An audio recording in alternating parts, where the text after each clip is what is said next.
vestibule. The performance lasts 4 hours.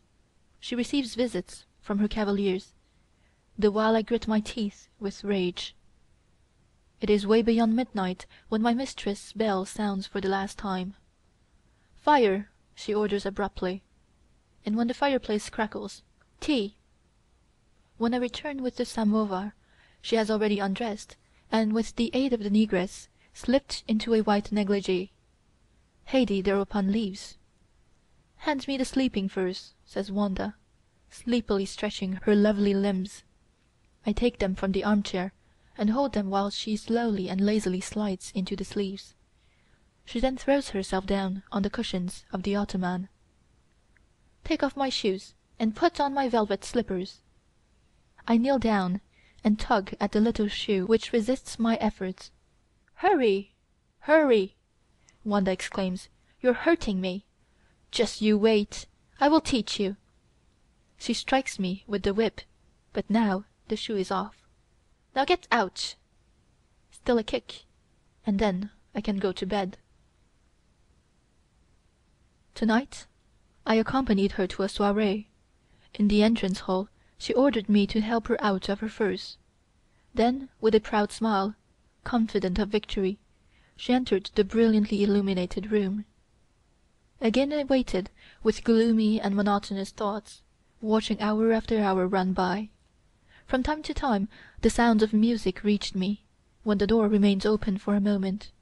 Several servants tried to start a conversation with me, but soon desisted, since I knew only a few words of Italian. Finally I fell asleep, and dreamed that I murdered Wanda in a violent attack of jealousy. I was condemned to death, and saw myself strapped on the board. The knife fell. I felt it on my neck, but I was still alive.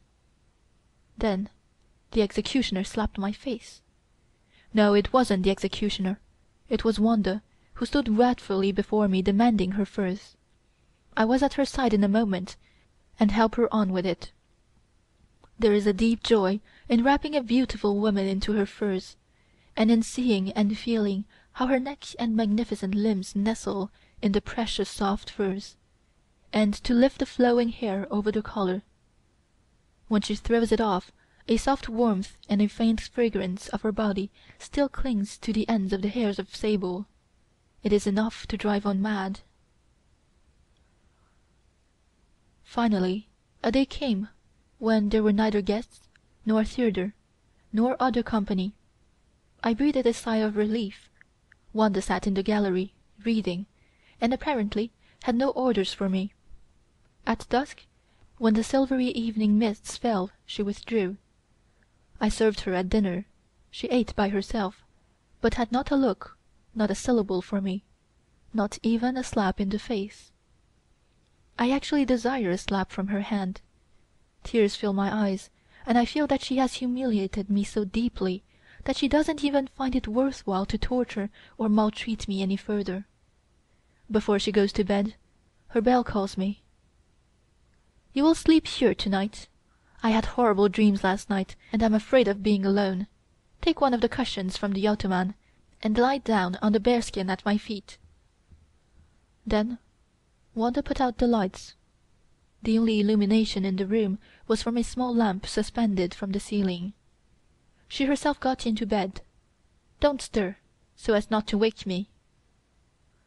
I did as she had commanded, but could not fall asleep for a long time. I saw the beautiful woman, beautiful as a goddess, lying on her back on the dark sleeping furs, her arms beneath her neck, with a flood of red hair over them. I heard her magnificent breast rise in deep regular breathing, and whenever she moved ever so slightly. I woke up and listened to see whether she needed me. But she did not require me. No task was required of me. I meant no more to her than a night lamp or a revolver which one places under one's pillow. Am I mad, or is she? Does all this arise out of an inventive, wanton woman's brain with the intention of surpassing my supersensual fantasies, or is this woman really one of those Neronian characters who take a diabolical pleasure in treading underfoot, like a worm, human beings, who have thoughts and feelings and will like theirs. What have I experienced when I knelt with the coffee tray beside her bed? Wanda suddenly placed her hand on my shoulder, and her eyes plunged deep into mine. "What beautiful eyes you have," she said softly, "and especially now since you suffer. Are you very unhappy?" I bowed my head and kept silent. "Severin, do you still love me?" she suddenly exclaimed passionately. "Can you still love me?" She drew me close with such vehemence that the coffee tray upset. The can and cups fell to the floor, and the coffee ran over the carpet. "Wanda, my Wanda!" I cried out and held her passionately against me. I covered her mouth, face, and breast with kisses. "It is my unhappiness that I love you more and more madly the worse you treat me, the more frequently you betray me. Oh, I shall die of pain and love and jealousy."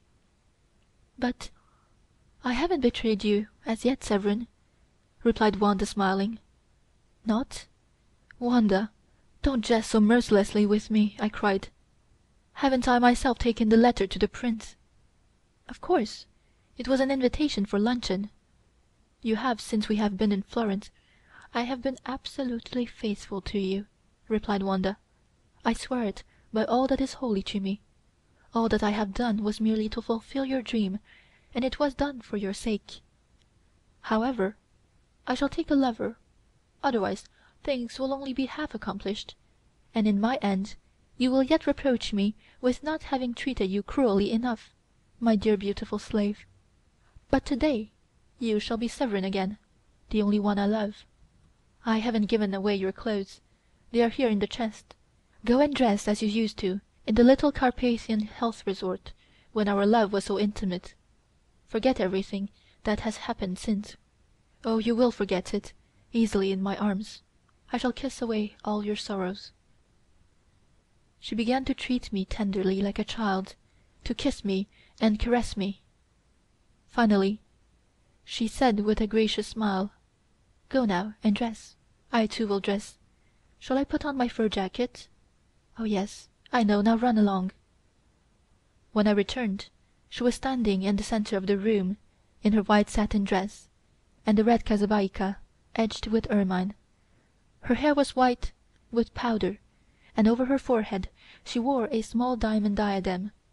For a moment she reminded me in an uncanny way of Catherine II, but she did not give me much time for reminiscences. She drew me down on the ottoman beside her, and we enjoyed 2 blissful hours. She was no longer the stern, capricious mistress. She was entirely a fine lady, a tender sweetheart. She showed me photographs and books which had just appeared, and talked about them with so much intelligence, clarity, and good taste, that I more than once carried her hand to my lips, enraptured. She then had me recite several of Lermontov's poems, and when I was all afire with enthusiasm, she placed her small hand gently on mine. Her expression was soft, and her eyes were filled with tender pleasure. "Are you happy?" "Not yet." She then leaned back on the cushions and slowly opened her kazabaïka. But I quickly covered the half-bared breast again with the ermine. "You're driving me mad," I stammered. "Come." I was already lying in her arms, and like a serpent she was kissing me with her tongue, and again she whispered, "Are you happy?" "Infinitely," I exclaimed. She laughed aloud. It was an evil, shrill laugh, which made cold shivers run down my back. "You used to dream of being the slave, the plaything of a beautiful woman, and now you imagine you are a free human being, a man, my lover. You fool! A sign from me, and you are a slave again. Down on your knees!" I sank down from the ottoman to her feet, but my eye still clung doubtingly on hers. "You can't believe it," she said, looking at me with her arms folded across her breast. "I am bored, and you will just do to while away a couple of hours of time. Don't look at me that way." She kicked me with her foot. "You are just what I want, a human being, a thing, an animal." She rang. The 3 negresses entered.